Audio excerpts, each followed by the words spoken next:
All right. Welcome to the Divine Nature podcast. We're going to talk about, continue the conversation on Charlie Kirk, and we're going to interact with a gentleman who has a load of problems with Charlie Kirk, and he states that Charlie Kirk is not an American hero. He's nobody we should emulate. He was a person who spoke hate. Another one of these people who say he was speaking hate, right? And he said some things that,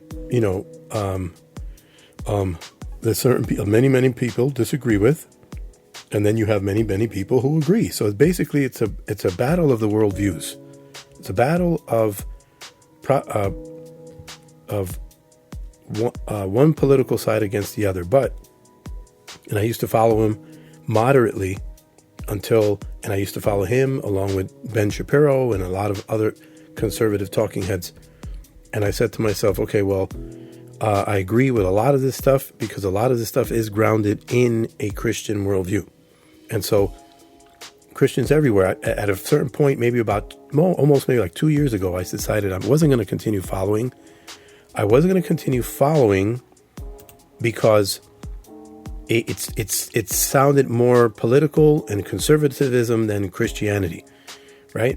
And so a lot of these people could not really defend the SSM, same-sex marriage controversy. They could not defend marriage. They could not defend. And I said, I've had it. I'm tired of this. I'm not listening anymore. And then I started noticing Charlie Kirk in the last couple of months started coming up on my radar because he was sounding more Christian. And he was grounding a lot of what he was saying in the Christian worldview. But of course, he has been around for like 12 years, his organization, and responding to the radical left stuff that we're seeing. And so let us be reasonable and understand that oftentimes the pendulum may swing too far to one end and too far to the other as a result of a reactionary thing, right? I think we can all understand that. So we're gonna talk. Let me see. I have a gentleman here. Wait, I want to interact with a gentleman who. Let's get him back up here.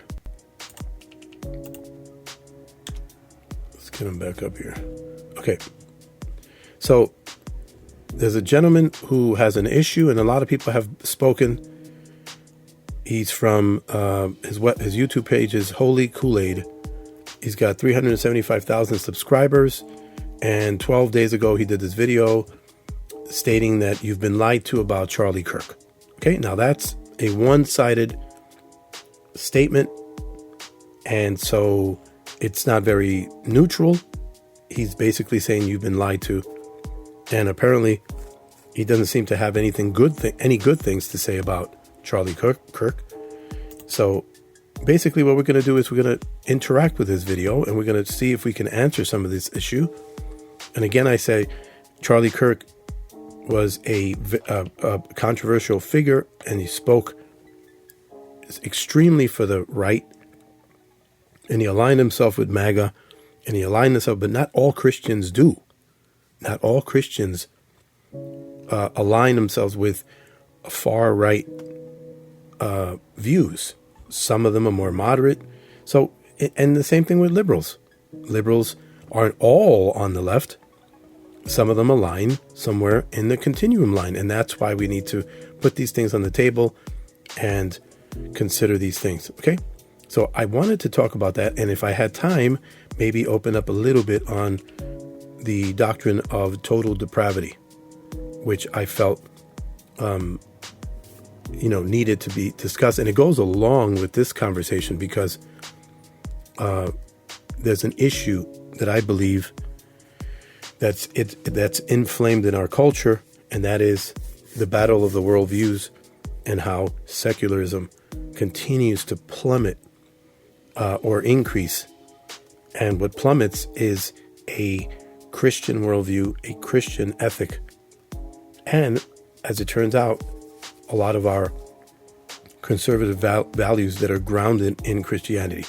Okay? So let us, without a doubt, continue forward in that. I shall return.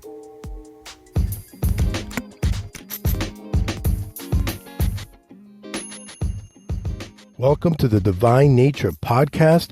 Check out divinenature.net for more podcasts, videos, blogs, and commentary from a Christian and biblical worldview perspective.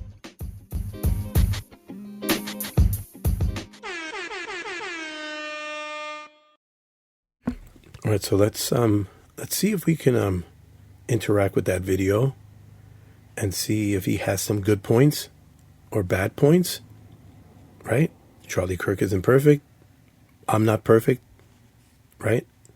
And who is, right? So let's see if we can come to an understanding of these things. Wait.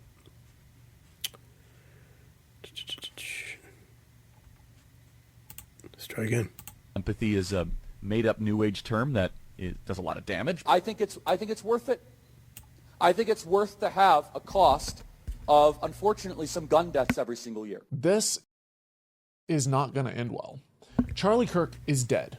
He was shot yesterday while debating at a college campus, and as of my recording this, the shooter is still at large. What I'm about to say will probably piss some of you off, and I probably will lose some subscribers and patrons over it. But I don't care. The truth needs to be said because no one in the mainstream is talking about this. Before I pull the pin out of the grenade, though, I want to make it abundantly clear that I do not condone violence, and it is a dark place that we've come to in American politics where this is what people feel like they have to resort to. Okay, so to start off, when Charlie Kirk said that, now understand that we have to be extremely flexible at this point, because one thing is what Charlie Kirk says, and one thing is what Charlie Kirk means. And the left is notorious for chopping up and altering the meanings of what people say. This is characteristic of the left. Now, I don't know this guy from a hole in the wall. I don't know if he's an extreme person on the left. I don't know if he's rational. I don't know if he's... but we're just going on the argumentation, right? And we're trying to give people credit. So if a lot of this stuff that he pulls up, if it's all of what Charlie Kirk said, and what he said is what he meant, then obviously some of this stuff would sound pretty bad. But the thing is that, these are sound bites. And so I've caught many people doing it all the time, using sound bites and basically making a whole argument against it and against what he stood for and what he actually meant. So we have to be careful and be objective as to that being the case, right? And try to be as fair as possible. Now, he's saying that some people would think that they would have to come to an extreme of violence because, now that he's not endorsing it. I didn't pick that up from what he said. But anyone who feels that they have to kill somebody for their another person's warped thinking is in itself warped, and it's immoral, right? Regardless of how evil, the person has the right to express that thing. And in a healthy culture, the majority of people will have healthy thoughts, and they'll all turn to that unhealthy comment. And people will say, I want to get away from that guy, right? And that should be it. Unfortunately, because there are so many people with warped thinking now the scales are balanced in terms of how many people think in warped ways. Now, he can argue this way, and I can argue this way the same, right? But neither one of us should believe that someone needs to take us out because of our opinions, right? So let's continue. Simultaneously, I refuse to fly this flag at half-mast today because the man who died yesterday was not a hero. As I speak, there is a concerted effort to turn him into a martyr, to weaponize his death as a justification for right-wing retaliatory violence. without the public really being truly aware of who this man actually was and the horrific things that he stood for. Charlie Kirk's death isn't a tragedy because we lost one of the good ones. It's a tragedy because of what it represents for American democracy and the dark times that are to come. Because Charlie Kirk was one of the worst stains on the reputation of my country. Okay, now that is a bottom line, extreme view, and throughout the course of what we can pick up here, he's going to need to be able to defend that, or he's not going to come off as being very stable himself. And so let's see if he's able to back up that claim that he was the worst stain, because then we're going to judge between Charlie Kirk's views and his views. I don't say this to be tactless. This is a man who called Martin Luther King awful and not a good person, stating that the passage of the Civil Rights Act was a huge mistake. We know. All right, so one thing at a time. The whole issue with Martin Luther King was concerning his morality, in the context of whether he was a great moral leader. We all have now understood, based on information that we got from Martin Luther King concerning his personal life. We've recognized his affiliations, his communist affiliations, and his personal life, because the FBI was on him like white on rice. So they were able to get this information on him. That having that knowledge, we recognize as a bottom line, the man wasn't the moral saint that people on the left try to make him out to be, right? And that's what Charlie Kirk has exposed, and many people continue to expose today. Note in our piece that Kirk describes King as, quote, a bad guy. It's true. And Kirk's self-described very, very radical view that the country made a mistake when it passed the Civil Rights Act. Also true. And the Civil Rights Act. So this is one that's been thrown around left and right, but he's got a reason for saying that. He's not saying that the Civil Rights Act is altogether disgusting, bad, and evil. What he's saying is that abuses have come from it, right? So, it pays to get a broader context and to understand the man, especially since he's out there, having elaborated well enough what his true intentions are. Though, let's be clear, created a beast, and that beast has now turned into an anti-white weapon. He's so if it has caused people, if that has caused abuse in constantly judging people and labeling them racist, I would agree with him. If that's one of the problems that it has brought about, then he's got a legitimate reason for saying that it brought on problems. Now, he may have said that it should not have been. I'm not sure what his stance was. I'm not ready to argue that perhaps we should not have had that 1964 legislation, but we now know that they continue to want to add to it. We know now that that it doesn't stay there. They're actually wanting to add other legislation of supposed protections. But what happens is, when you put all that power upon the government or upon agencies or upon institutions to start labeling people and to start recording their ambitions and their intentions, it ends up being abusive.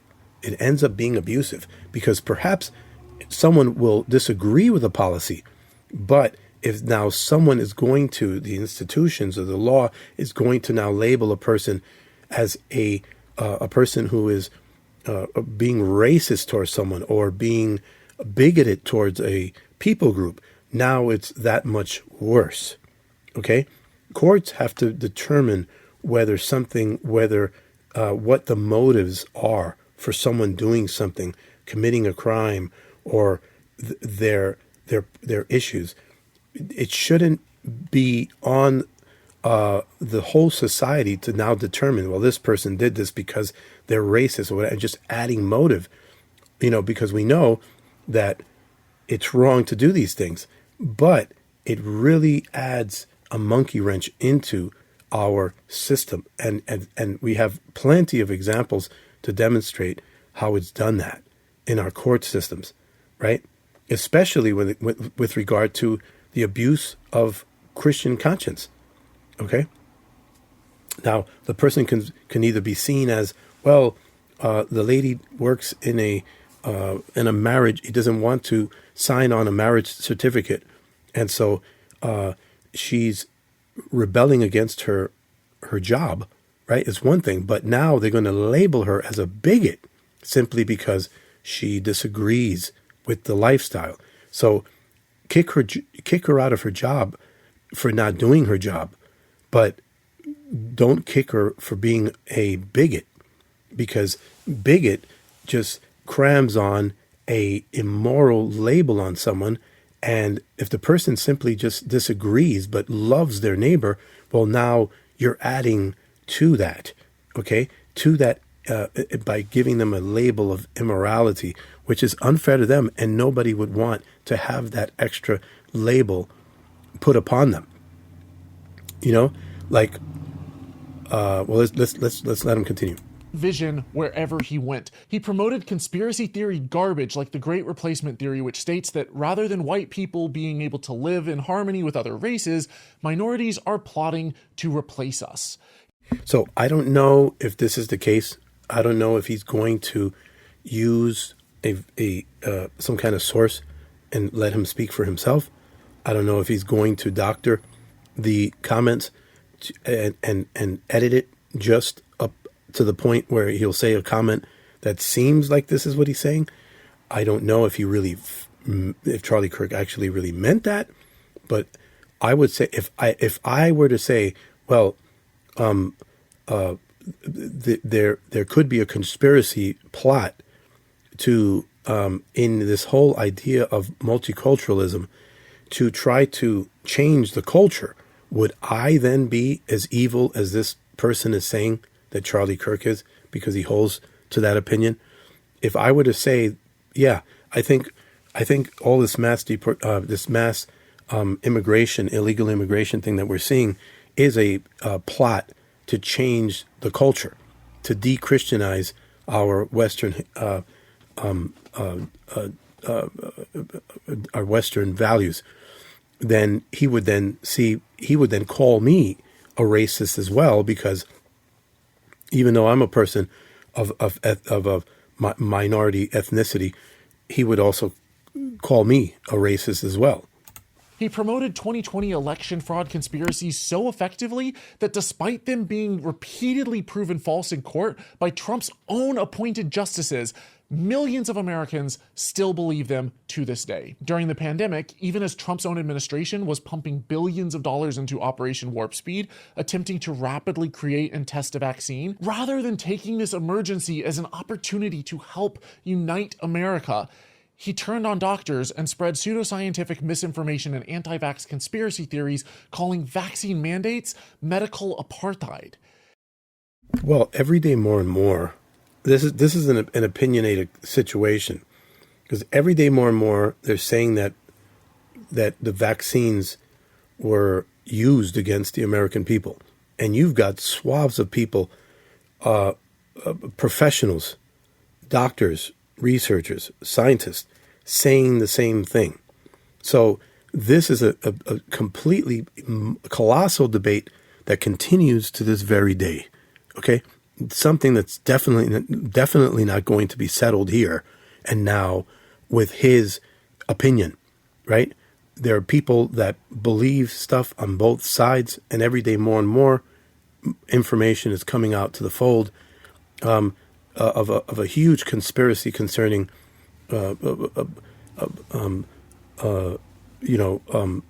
Fauci and the World Health Organization, the CDC, and how they were pushing on agendas and stuff like that. This is a huge conspiracy.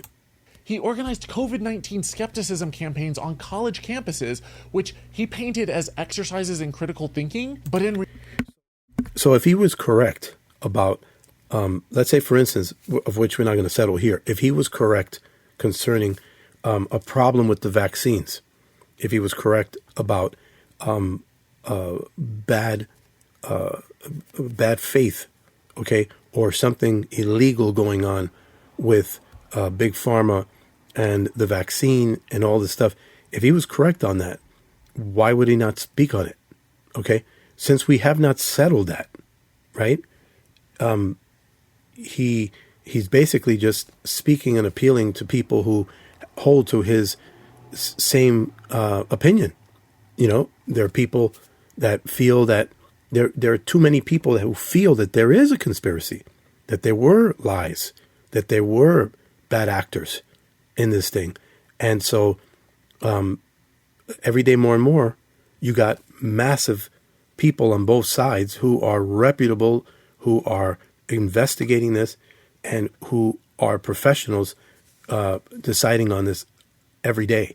If the man was right, he was fully correct in pursuing those bad actors and speaking out against them and hyping up a conspiracy. Because if it's true, then the American people need to know. In reality, they were super spreader events where unvaccinated attendees caught the deadly virus and breathed their last breath from a ventilator weeks later, separated from their families. But they would have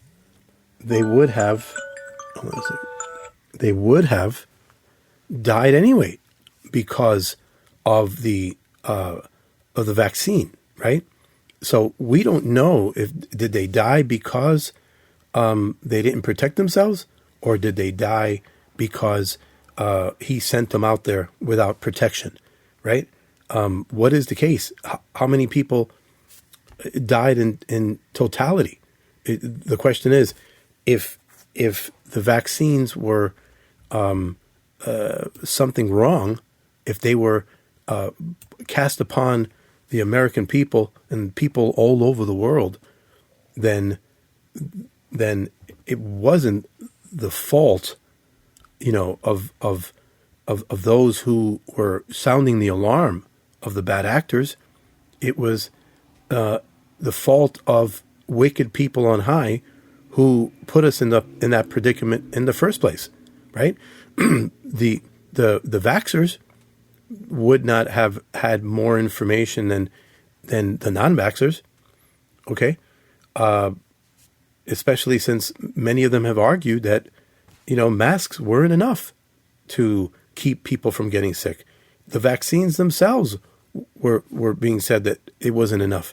So there's conspiracies on both sides, and enough, especially going back to those last 4 or 5 years as to how we should deal with this or not.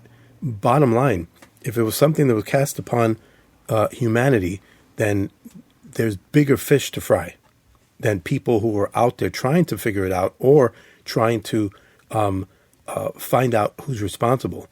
He painted gun deaths as inevitable, and as the bodies piled up, creeping into the thousands during Trump's first term, as children bled out, gripping the hands of their parents in hospitals.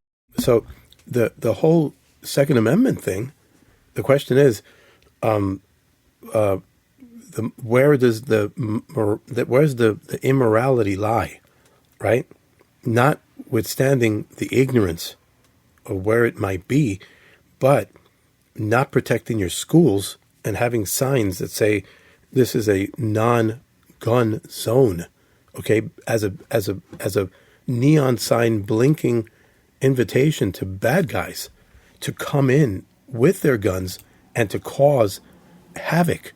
Not to mention the worldview, the Christlessness that's in the culture, the nihilism that's being taught in the schools and every single day in secularism, I think is a bigger controversy than the fact that people disagree that we should strip people of their protections. Okay? Okay, so I just got disconnected on OBS. I think I'm connecting. Okay, back online again. So we'll continue. So, I mean, it's like the question is, what's the greater evil here?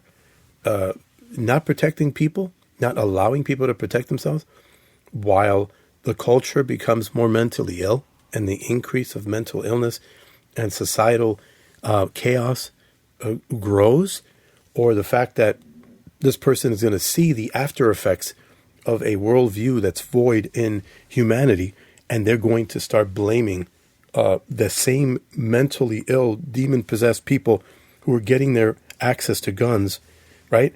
I would say we need our protections from those very evil people. And the policies surrounding it are basically only to inflame and allow for more murders so that you can turn around and capitalize on it politically. That is, to me, way more evil. Hospital beds around the nation. He nonchalantly stated that gun deaths are an unfortunate but acceptable cost. I've wondered, because I've only heard a snippet of him saying this. Now, is he talking about gun deaths are necessary or they're going to be inevitable? What exactly does he mean by that? If he says that innocent people have to die as a result of this, I profoundly disagree with Charlie Kirk on that and his word usage. I would imagine it's way too extreme in his expressing it that way. My understanding was that he was talking about people dying for the right to bear the Second Amendment, to bear their arms. If that were the case, that's fighting for our constitutional rights. That's what it boils down to. But if he's saying that innocent people have to die, part of that, no, I would argue completely opposite of that. I would say that innocent people don't have to die because we need to be able to protect them. And being able to protect them doesn't mean shaving the Second Amendment rights. It means respecting it to the point where you're doing so in our institutions, right? And too many of these institutions are basic, like I said, blinking neon signs, allowing people to come in and cause that chaos, knowing very well that society is growing in their problem with mental illness, anger, depravity, all the time. If that's the case, then we need to arm ourselves all the more, and we need to treat people with mental illness, and we need to get down to the actual brass tacks as to why people are growing in this extreme, in their nihilistic worldviews that they would want to go into and take out the most innocent among us. That's demonic. That is clear.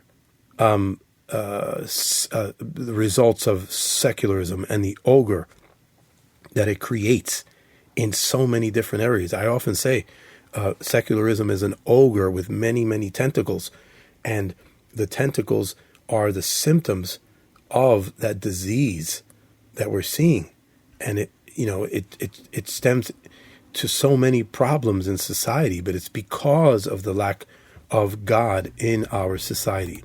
Of preserving the Second Amendment. And as LGBT kids across America struggled to come to terms with their identity and faced bullying and religious discrimination, leading to the highest rates of suicide of any demographic, he fomented hatred towards trans people. So he's doing it again. He did it with the Second Amendment. He's doing it again with the trans issue and the LGBT issue, where he's basically fomenting blame somewhere else, while he blames the smoke without recognizing the fire. Okay, he doesn't want to come to terms to that, right? Because of his extreme views, he wants to blame. He wants to omit the big problem. Okay, I keep disconnecting and reconnecting online. There may be issues with my video input of this, but if not, you can always check out the podcast, which I may add to my Divine Nature Online. You can check that out on my Spotify or my Apple podcast later on to get the full uninterrupted version of this live stream. So without a doubt, he's missing the forest for the trees. Okay, once again, he's saying that, okay, these folks are suffering. But why are they suffering? Why are they going through all of these things? Why are they being bullied? Why are they then committing suicide? It's because of the problem in society. Okay? We see the increase of society as secularism goes up. Suicides go up as well. Okay? It's obvious. And he doesn't want to see that because he wants to see paganism as progressive. Okay? He wants to see himself progressive, but he doesn't want to recognize that his progressivism is stooping back down to a pagan culture. He's going backwards. He thinks he's going forward, but he's really going backwards. He's kind of like the person who's sitting in a car and waiting in a light, and then you see the car next to you, and you think the car is moving, but instead you're not moving. You think you're moving because the car next to you is moving, but no, you're not, because you have your foot on the brake, and it's that vehicle next to you that's moving, but you have this visual as though something is happening, but it's not happening. Okay? That's what's happening to him. He doesn't see it because he's denying it. He's running from the truth. And so he can only try to point at the Charlie Kirk argument as though he's the hater, but if not, but he doesn't realize that he's really the hater, because he's not, he's complaining about the smoke, but he's missing the fire. Further stigmatizing an already trampled on and vulnerable minority struggling to simply exist, falsifying statistics to paint them as the problem, even up until his final breath. Charlie Kirk had blood on his hands. He defended the Israeli genocide in Gaza and downplayed Russia's violent invasion of Ukraine as merely a border dispute. So this whole issue with Israel and Gaza, many people have crossed the side. More information is coming out. People have had to determine exactly what exactly is going on with Israel. Is Israel on a power trip? Are they trying to control the world? Are they only protecting themselves and whatever? The jury is still out on that in terms of a massive consensus. Many people feel yes, many people feel no, and so because a person doesn't understand something early on in the conflict, way back when it happened, then we have to basically follow what we know and what our sometimes incompetent news outlets are telling us. And so the internet basically has to be able to tell us what's going on, because oftentimes the media is not able to really fully give that out. But then you have people who are completely to one side or one side to the other. I myself don't know, because I haven't followed that extremely. I don't know myself. Basically, we have once again a pool of people on both sides trying to figure out who's at fault here.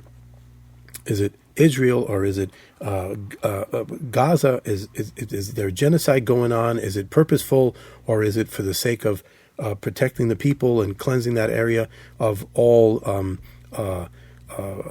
terroristic influences? I don't know. I don't know where I fall in that. And in response to skilled legal immigrants from India strengthening our economy, he stated that America doesn't need more visas for people from India, claiming that they would simply displace American workers. And while women with ectopic pregnancies bled out. Okay, so he's machine gunning through all of these subjects. Illegal immigration is highly festered in our nation and all around the world. We're not blind to the problems that we're seeing. We got to do something about it. That's just simply put the way the situation is.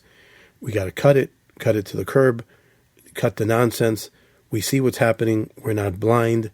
And there are people that would have us say, well, yeah, look, this is great. It's a wonderful thing. It's a wonderful, pretty thing. There are no problems whatsoever. And then they'll just argue emotionality and how dare you treat people this way and people of color, and they'll go along. That's kind of like, based on how quickly he brushed through this, that's sort of what he would have you think. But no, there's some major problems. We have to come to major decisions. And illegal immigration, once again, as basic as it sounds, is not legal immigration.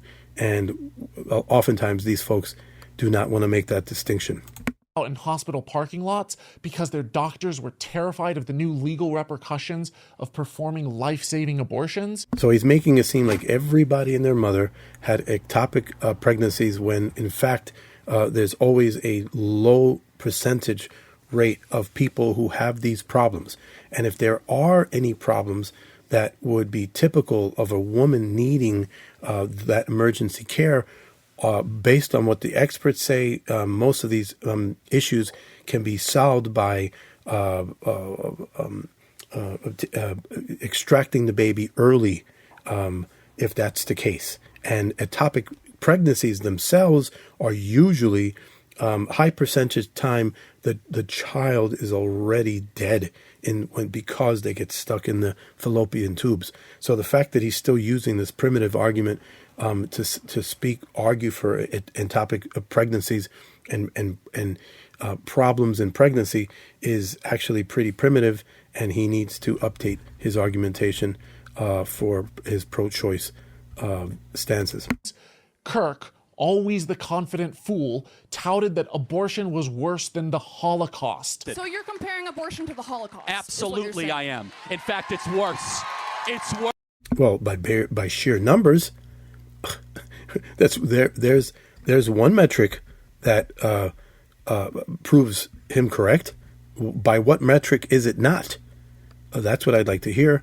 If that's the case, if you're going to argue the case, he's just basically blanketly just thinking that he's going to toss something, slap it against the wall, and it's going to stick by the mere emotionality of the argument, and that's what makes it truth? No, you have to uncover it. You have to say, by what metric is it not as bad as the Holocaust?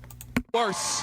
It's really not. And said that if his 10-year-old daughter was raped, he would force her to carry it to term. So if you had a daughter and she was 10 and she got raped, would you want her to go through that and carry her baby? That's awfully graphic. But it's a real life scenario that happens to many people. The answer is yes, the baby would be delivered. And as millions... So I didn't hear anything concerning I would force my daughter, because that's what he said, right? He didn't say that. So this guy had to use that wordage. Perhaps he's said it, he's used it in other videos. I don't know. But in this presentation, he presented it that Charlie Kirk said, I would force my daughter to have the baby. That's not the wording that Charlie Kirk used when he responded to this woman. But this is what they do. They ride the wave of emotional argumentation. They need to, because the morality is just so ungrounded that you have to make up for it by trying to get emotionality points. Millions of Americans struggled to pay rent.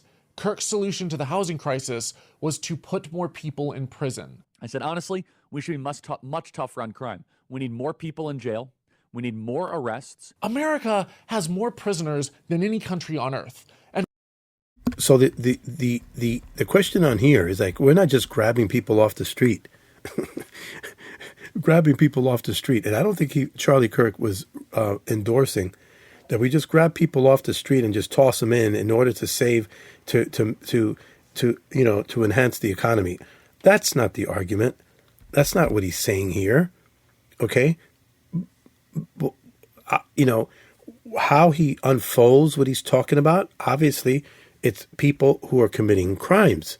And we know that under the previous administration, people were going crazy, stealing things, and up to a certain amount. In fact, I just heard of a case of some girls who stole something, and they were operating under the law that says that it's a misdemeanor for a certain amount, right?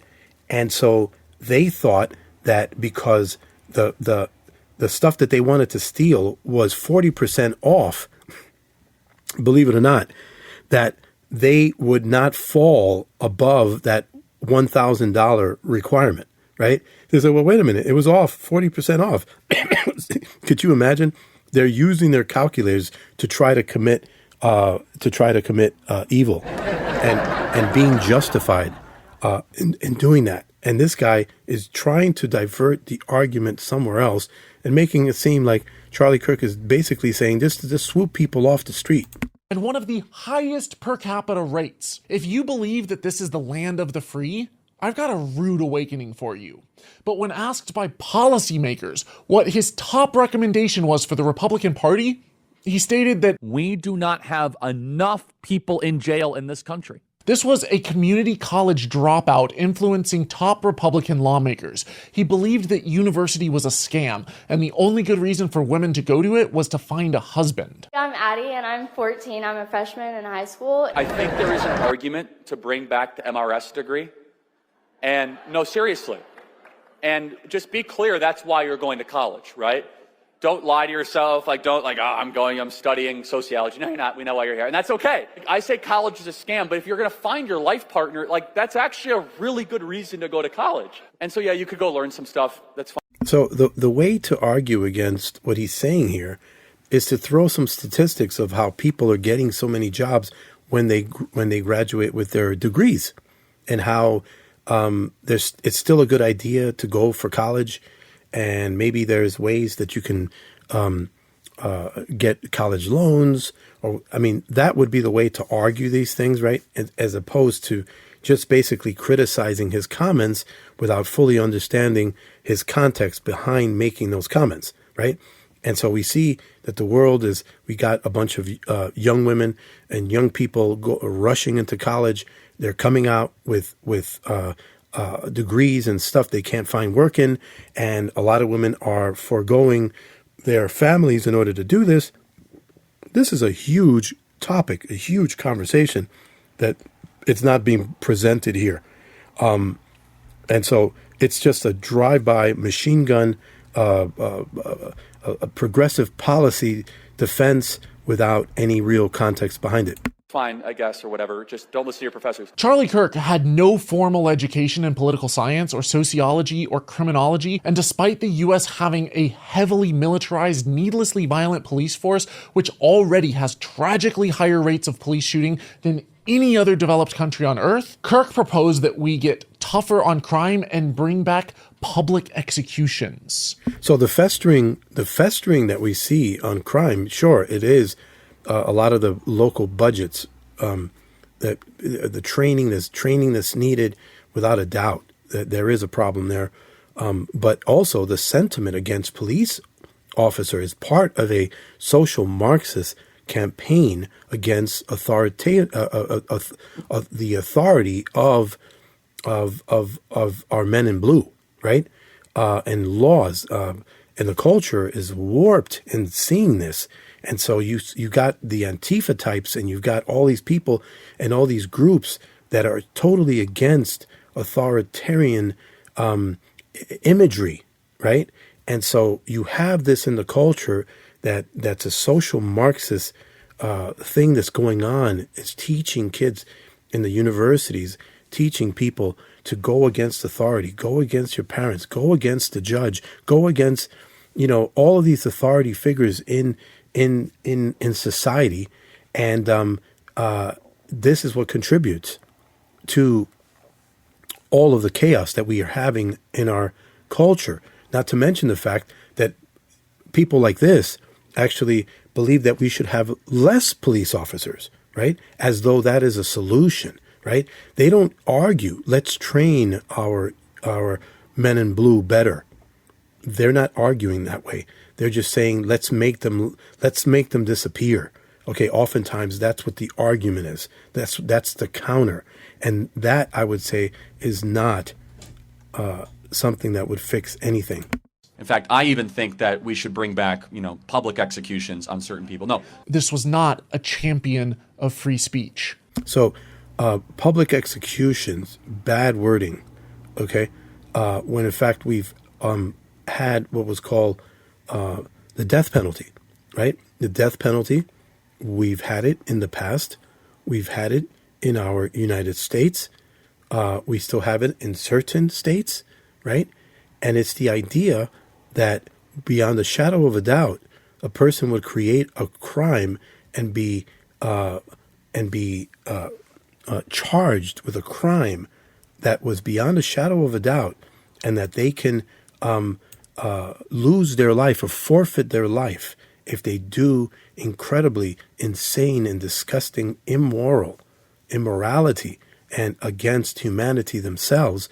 And that is a Christian value. That is a Judeo-Christian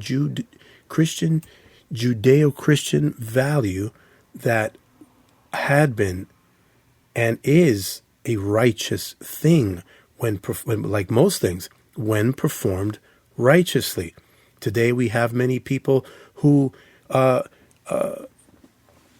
were caught, who were determined that they were innocent, and they were on death row without a doubt. But what does that say?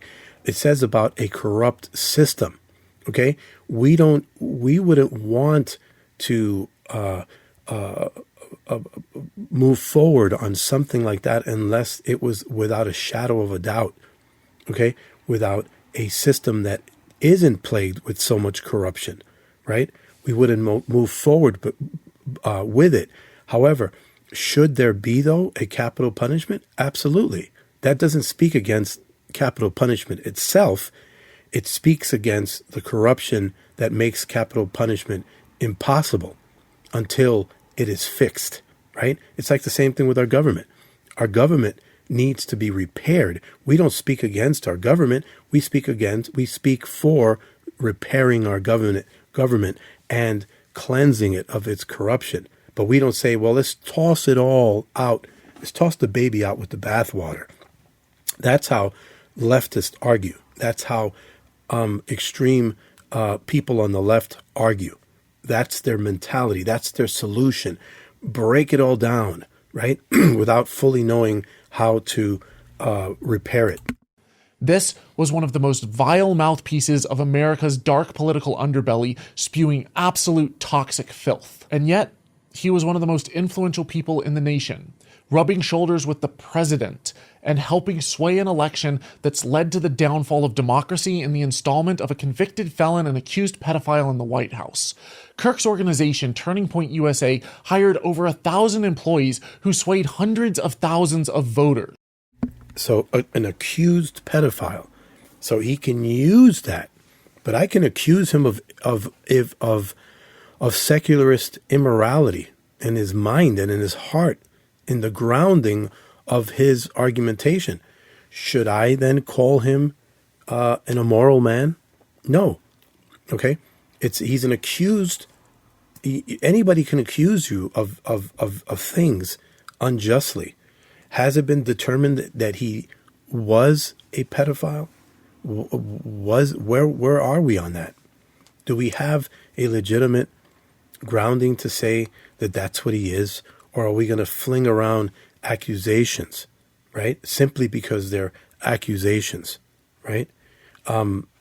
Whenever you speak about these things, you can say anything you want about anyone, but it would be extremely fair if you said, this is my opinion. Separate yourself from a greater, from the greater truth, and demonstrate that it's just your opinion. That it's just, this is you speaking. This is not that you believe without a doubt, okay? But this is what your conclusions bring you, right? And don't speak for people who don't agree with you. He helped roll back LGBT rights, voting rights, immigration rights, and for the first time in history, our daughters will have fewer rights than their grandmothers. In his short life, Charlie Kirk managed to do more damage and more harm than almost any other American in the last 50 years.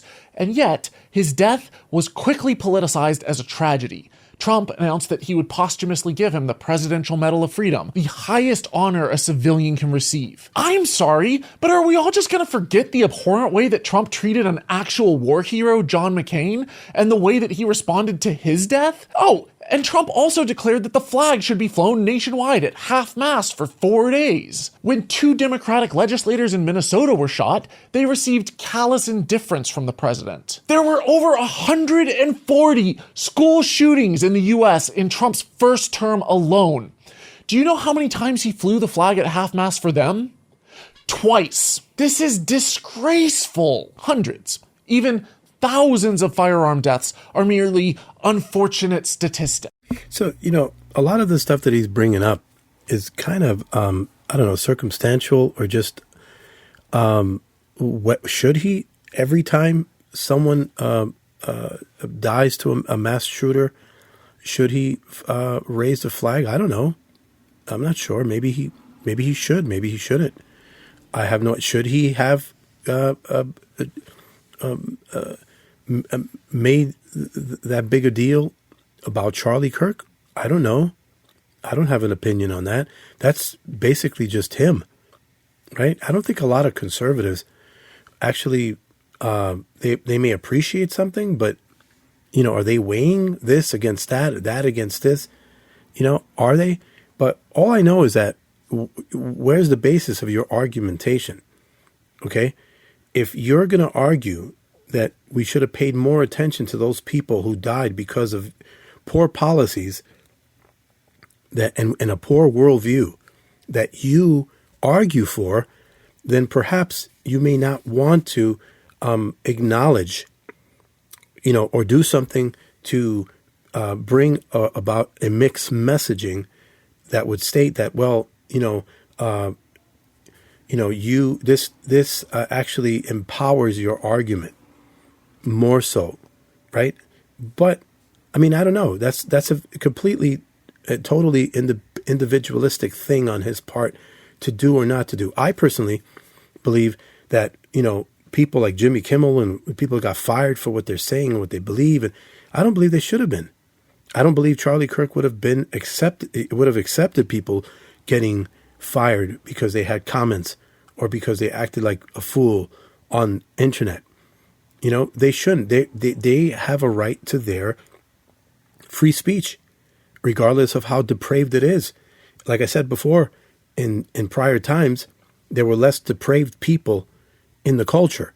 So the few that would be this depraved would be looked at, they would be ignored and marginalized just simply because they are, lunatics. But now we've got so many of them in the culture that, there's, you've got this us against them, and it seems to be too many people on both sides. And so that's the problem that we're at today. But, every man for themselves and their worldview. Defend your worldview as best as you can. And the one who has the most grounding as to argue for their worldview is the one who is making the most sense. So I'm sorry that I'm not shedding a tear over the man who said, I think it's worth it. I think it's worth to have a cost of, unfortunately, some gun deaths every single year. School shooting. So is he referring to the mass shooter getting killed, or is he referring to the little innocent ones that the secularist worldview, mentally ill, adopted person, who is he speaking about here? I don't know. I don't know what he's talking about. Shootings are almost uniquely an American problem. But Charlie Kirk presented a false dichotomy. You can either have freedom or you can give up your guns, as if every free democracy has citizens armed to the teeth, and as if we couldn't at least enact some sensible gun control laws. The biggest tragedy about Charlie Kirk's death was his wasted potential. Here was a bright, capable young man with resources and serious drive. I think that he's the one that has wasted potential, because I don't think he can argue his way out of a wet paper bag in terms of the grounding of what is truly moral when he's defending people who are confused, when he's defending not protecting people in the schools by better security forces. When he has no grounding as to his argumentation, I think he's the one who has wasted potential, because he can't ground anything that he's talking about. All he can do is point to someone's opinion, and say this is wrong and this is right. But under what standard is he saying that it's right to allow massive abortions, and then say that, no, it's not a Holocaust. Okay? So does he know what a Holocaust is? Does he know what it is to have massive, humans just getting rid of their offspring left and right to the tune of 1.5 million every year in this nation. Okay, so test the arguments, test them to see if they have any real grounding. I don't think this guy can do it. This is just a complaint fest. That's all this is. But I don't know if he has any ability to do that. I'm not sure. Who could have accomplished so much good, and instead he spread Handmaid's Tale levels of theocratic dystopia. And had he actually read his Bible rather than simply using it as a prop to bludgeon those he looked down on, he might have taken a warning from Christ that those who live by the sword will die by the sword. So, in the little that he's talking theology, he flips the context, right? He's flipping it as saying, well, if you are evil and you live by the sword, you'll die by the sword. But the question is that what Charlie Kirk was doing, right? He was speaking up for those who couldn't speak up for themselves, and then he got killed, right? He wasn't using forceful means. If anything, he welcomed people to have disagreements, right? And people on his side didn't even want him in the schools. They didn't want him. They didn't want him to even talk. They would try to keep him from speaking. Okay? So then who is the extremist in that scenario? Right? So it's easy for evil to call good evil. And the culture, we're seeing it, calling evil good and good evil. This is what they do all the time. Charlie successfully advocated for the establishment of a fascist regime. The American people have been... So the fascist regime, any regime, any fascistness, doesn't allow people to express thoughts. Again, I have to repeat myself. He wanted open dialogue. Okay? He could have been far right and just be incredibly unwelcome to leftist thought or anything, any liberal thought. But did he do that? No. So, I mean, the guy is absolutely an extremist to say that. To say that, he has to be a stubborn, leftist to think that way. Thoroughly stripped of their rights, watching oligarchs take control of the country. He convinced hundreds of thousands of impoverished Americans to vote against their best interests and for the interests of his organization's ultra-wealthy backers. We are watching our neighbors, many of them U.S. citizens and legal residents, get rounded up, arrested, and held without warrant by masked Gestapo. So, is he talking about, once again, is he blurring the subject of illegal versus legal immigration yet again? Okay. Is that what he's doing? Do we need 20 million illegal people in our nation? Who says we do? And is he not bringing into context or forgetting or trying to omit and forget and sidestep the problems that we're seeing everywhere, all over the world, because of this globalist push, okay, to restructure the world, literally? Okay, this is such a big context. It's like, how can you not see what's going on? I mean, how can you deny it? Do you think that this is a happy, healthy thing that's going on, that's been going on for all these years? percent of us now live paycheck to paycheck and watch in horror as our healthcare coverage is slashed, while our tax dollars fund bombs which right now, as I speak, are being dropped on schools and hospitals in Gaza as part of an ethnic cleansing program by Charlie's friend Benjamin Netanyahu. So the proliferation of war isn't bad because just because of an opinion as to what the motive is for Israel and the United States being in cahoots of it.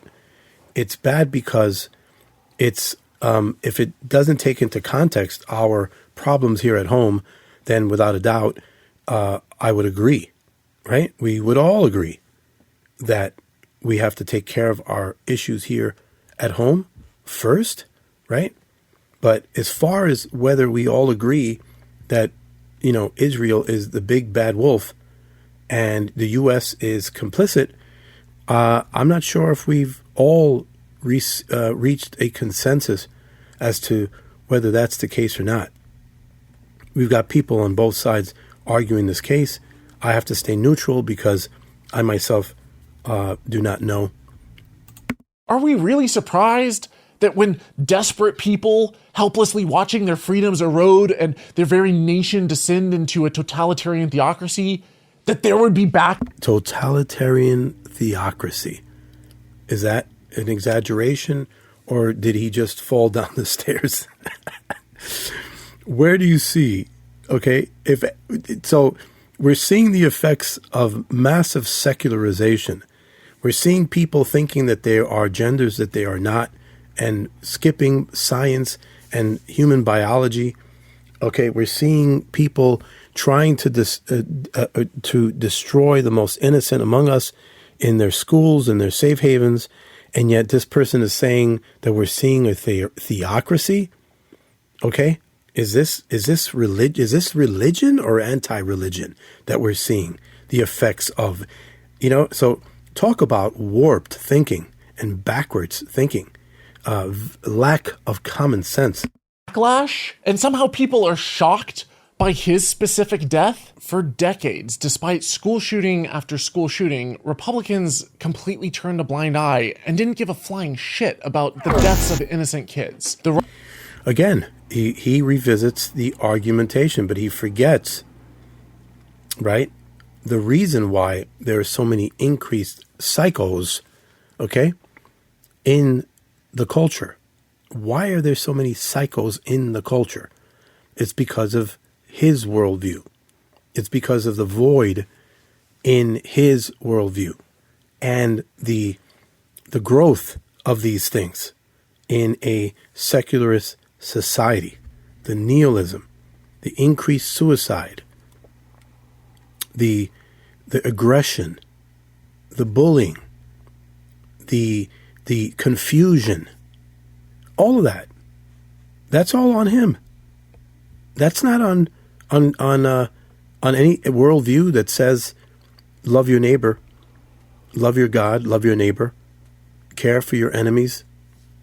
Okay, do good to them who persecute you. Okay, I don't see any connection there. I really don't. Right? Where we see unfairness, where we see callousness, where we see religiosity or churchianity or hypocrisy, then we call it out. That's what he should be calling hypocrisy, and calling them to a standard of Christ, calling them to a standard, right, that's truly biblical. But the only time he goes to the scriptures is to warp it, is to turn it on its head, and to give a completely opposite translation. He has to turn the Bible upside down in order to try to use it for his worldview, which is not going to work. Rights of the gun owners superseded the rights of children to live, to breathe, to pursue their dreams of becoming doctors. Those same gun rights are what's supposed to protect those very children, but you won't allow it because you don't believe that we need to protect children with our guns. You don't believe we should protect our grandmas, okay, in their homes, and our wives in our homes, okay, You're the one who's anti-protection. Okay, and that is absolutely cruel and unusual. Or scientists. Are we really surprised that under these circumstances, when the one right that's still defended is the Second Amendment right, that's the one that the American people would turn to in their darkest hour? Isn't it people like Charlie Kirk who said that the reason that we have the Second Amendment right is to defend against authoritarianism and tyranny? The most ironic part is that the left has been trying for decades to fix America's broken gun laws and lack of gun control. And how are they trying to fix anything? They've been trying to progressively get rid of them. Okay? That's what that is. There's certain states that have more regulations, and they continue wanting more regulations. They never stop, and they're not going to stop. And so you're a liar if you say that these aren't a progressive move just to get rid of them altogether. We see them. We see the writing on the wall. He just thinks that he's just going to machine gun through these points, and people are just going to attach to the emotionality behind them. But no, not at all. I really don't think this gentleman is making very good arguments. To be perfectly honest, it's just it's useless because this is not the platform where we're taking all of these bits and pieces and trying to argue for them. Oops. So we're not going to go through them. What we would want to do is, as we've done many times before and in many different platforms, we go through every one of these arguments and we try to dissect them, and we try to find out what is true, what is not true, what is an exaggeration, what is a misunderstanding. We have to put them on the table, and that's what Charlie Kirk was about trying to talk, trying to express, trying to, argue for these things. And like he said, the minute that we stop speaking, that's when we'll start throwing blows. And we don't want to get to that point. But without a doubt, I think later on, towards the end, Charlie Kirk became more and more Christian and started really backing up a lot of the stuff that he was saying based on a Christian worldview, which I believe is what has influenced our American legal constitutional system. I believe that the founding fathers, although they were not perfect, they developed and drafted something that was a lot more perfect than they were, as most people do when they have wishful thinking and when they wish the best for the future of their children, of their people. And so, I don't know, I just think that the progressives are far and beyond. If you cannot ground your morality, your reality in something exclusive, something constant, if you can't ground these things, then you won't be able to argue for them. And in many cases, in most cases, they're not able to. They're not able to argue for them because they're grounded in opinions, they're grounded in emotionality, and not grounded in truth, in reason, and in pure ethics. Okay? So that's pretty much, I wanted to get into total depravity, but I'll have to revisit that some other time. And I also want to perhaps go into a video, someone trying to refute Reformed theology, and I may want to do that maybe tomorrow, God willing, if not sometime next week. And so let us consider what we believe in, what is our reason for our being, whether there is a God or not God, and what it would mean if there was. Okay? If God has not spoken, then we have no rhyme or reason. It's Christ or chaos. So thank you for joining me today. Until next time, God bless.